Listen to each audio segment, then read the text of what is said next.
Hey everyone, Cherie here from the Aurora. Today we're diving deep into one of Neville Goddard's most profound and, I think, lesser known teachings, the Law of Reversibility. This concept is incredibly powerful, and it might just be the missing link if you've ever wondered how to bring your desires to life through your imagination and inner work. Let's jump right in. What is the Law of Reversibility? Neville Goddard often said, if a physical fact can produce a psychological state, then a psychological state can produce a physical fact. This, in essence, is the law of reversibility. So let's break that down. If experiencing something in the outer world, like receiving a hug, winning an award, or getting a promotion, can cause you to feel a certain way, then feeling that way first can create the outer experience. It's about working backwards from the effect to the cause. So in our everyday lives, we tend to believe that we must do something or have something before we can feel a certain way. But the law of reversibility teaches us that the inner feeling, the state of consciousness, is the creative cause. And what follows in the physical world is just the effect. So let's look at the science behind this law. Now, I want to ground this in something that makes sense beyond just theory. Think of electricity. When you run a current through a wire, it produces heat. That's a known cause and effect. But the reverse is also true. If you apply heat to that same wire, it can generate a current. The process is reversible. Now, this is not just spiritual woo-woo, it's a real principle in physics and engineering. Neville's genius was in recognizing that this same principle applies to human experience. Your thoughts, emotions, and assumptions are energetic frequencies.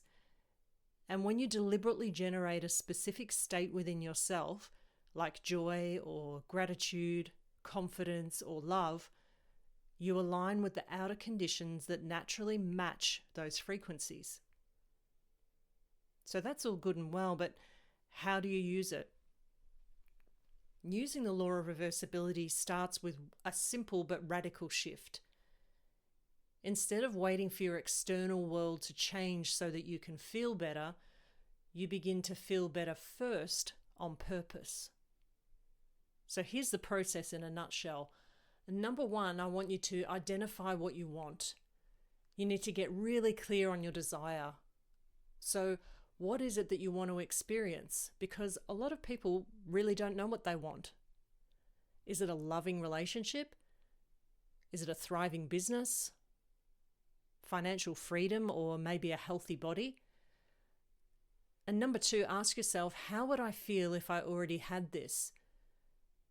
So let's say you have a desire for a deeper sense of security. Ask yourself, if I had that security right now, how would I feel? Peaceful, empowered, free? And number three, generate that feeling internally, right now. Use tools like visualization, affirmations, your self-talk. And when you do this, you practice entering into that emotional state before the external evidence shows up. And Neville calls this living in the end. Number four, you need to persist in the state, regardless of what you see. Now, the outer world, it's not going to shift immediately, but by remaining faithful to the state of the wish fulfilled, the law of reversibility must respond. The outer must conform to the inner. So let's look at some everyday examples. Let's say you're someone who's longing for love. You might think, if I could just find the right person, then I'd feel loved, secure, I'd feel wanted. But here's the key. If being in love causes you to feel warmth and security and affection, then by the law of reversibility, you can feel those things first. And in doing so, you call in that relationship. So instead of waiting to receive love, you actually radiate love. You imagine scenes where you feel cherished. You walk through your day embodying the confidence of someone who is already adored, and you let that feeling become your dominant vibration. Now, over time, this state of being begins to reorganize your outer reality to match your inner world. Opportunities appear. Encounters shift.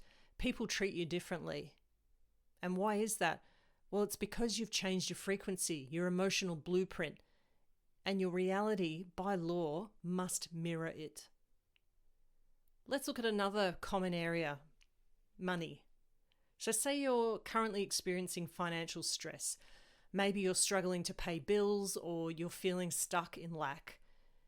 It's easy to believe that once you have more money, then you'll feel relief and you'll feel free and you'll have peace of mind. But with the law of reversibility, you can flip that equation.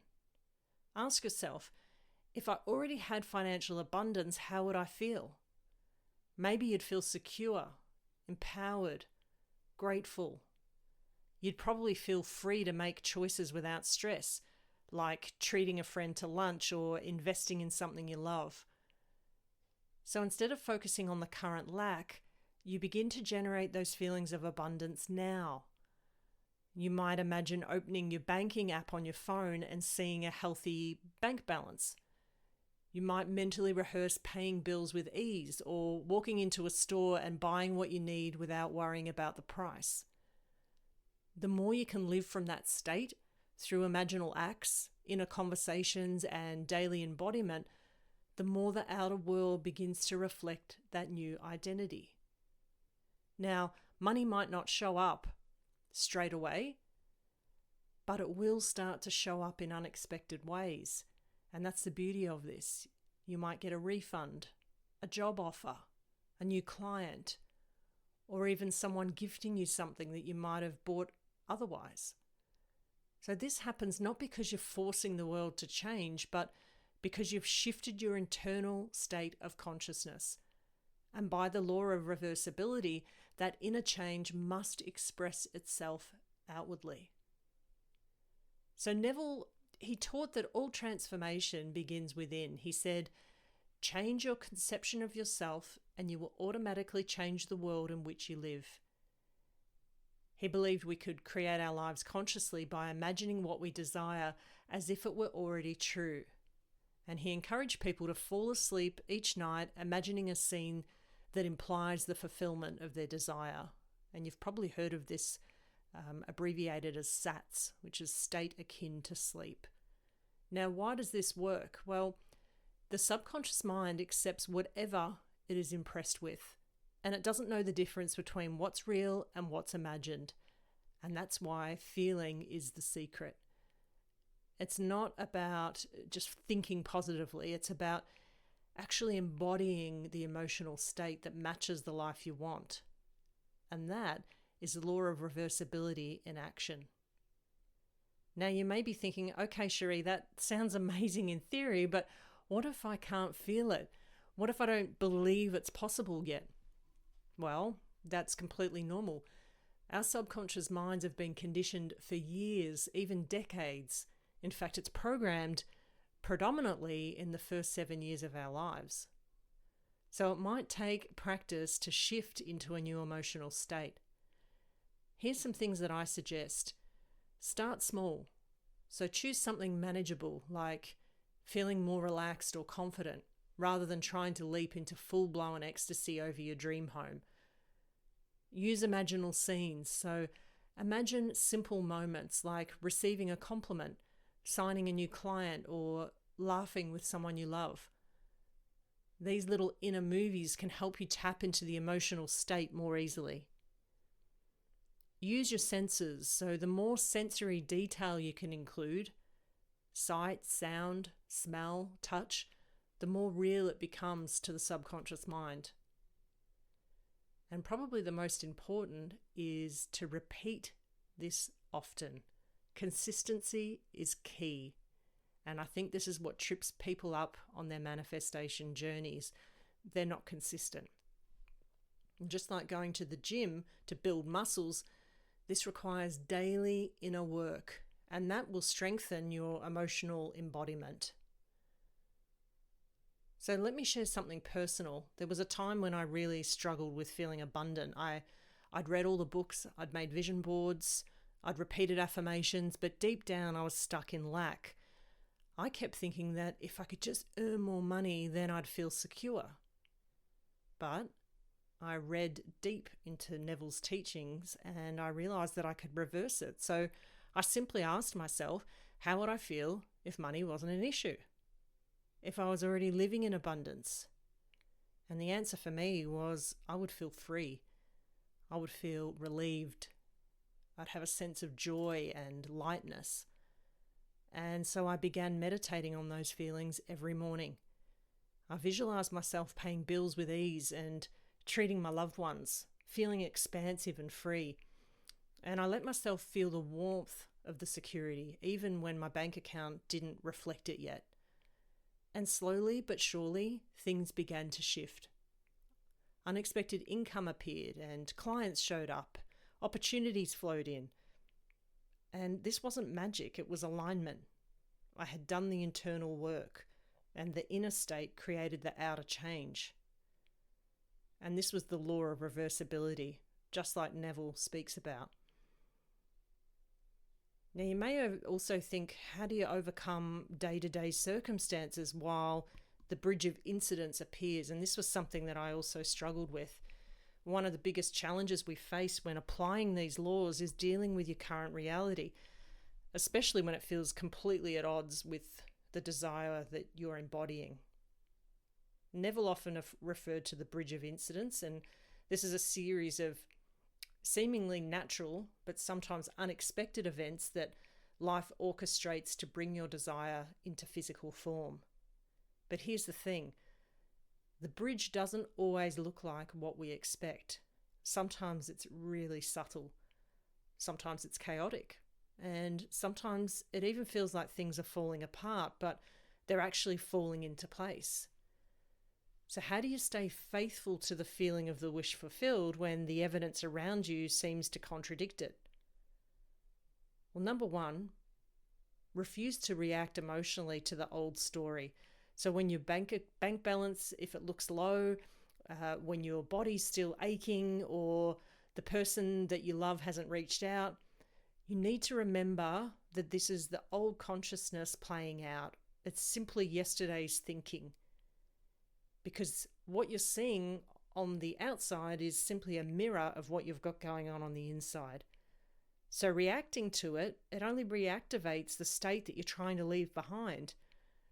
So instead, practice observing your circumstances without attaching to them. And say to yourself, this too is part of the bridge. It's neutral. It's unfolding in my favor. And number two, return to the inner state. So the moment you feel off-centered or triggered, worried, doubts creep in, come back to the state of your wish fulfilled. Close your eyes if you can. Imagine you're seen again. Can just be for a few short seconds. Hear someone congratulating you. See the email or the deposit or the doctor's report saying you're healed. Let your body feel the results now, as if it's happening right now. And Neville called this living in the end. So your only real job is to keep returning to the state. Reality must bend to match it.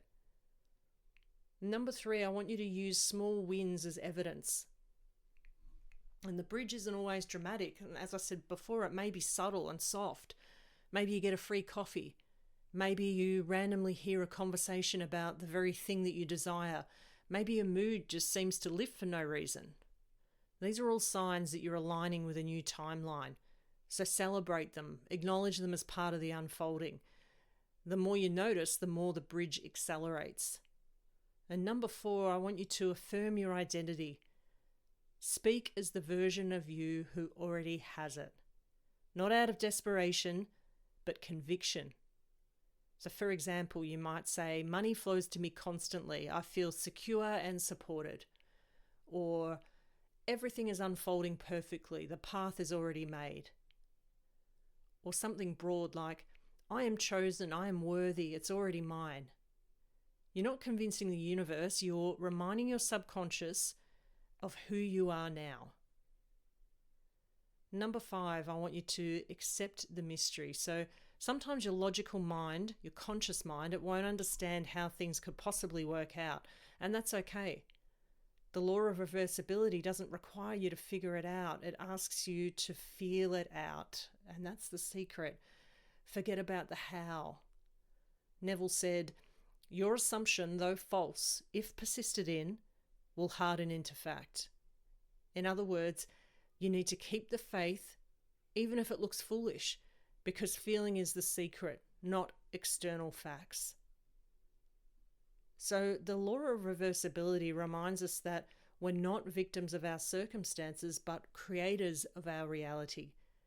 And when you deliberately generate the feelings that your desired state would bring, such as love and peace and freedom and wealth, you shift your inner world, and by law, your outer world must catch up. No matter what you're facing today, remember, you are never waiting for life to change. You are simply walking the bridge of incidents towards a reality that is already yours in consciousness. But you need to persist in the assumption. You need to dwell in the end. You need to feel it real again and again until the feeling becomes familiar, natural, and inevitable. You need to impress your subconscious mind. So today I invite you to ask yourself, what do I desire and how would I feel if it were already mine? And then start living from that place. Practice it daily. Make it your new normal. The outer world may lag a little, but it must catch up, because when you change your state of consciousness, you change everything. And to conclude, I'll share another Neville quote, which I think was really powerful. Dare to believe in the reality of your assumption and watch the world play its part relative to its fulfillment. So go ahead and dare to believe. Feel it now and watch your world transform. If this video resonated with you, please give it a like and subscribe to the Aurora, and let me know in the comments what you're manifesting right now. I'd love to support you on your journey. Until next time, stay in the feeling of the wish fulfilled, and I'll see you in the next video.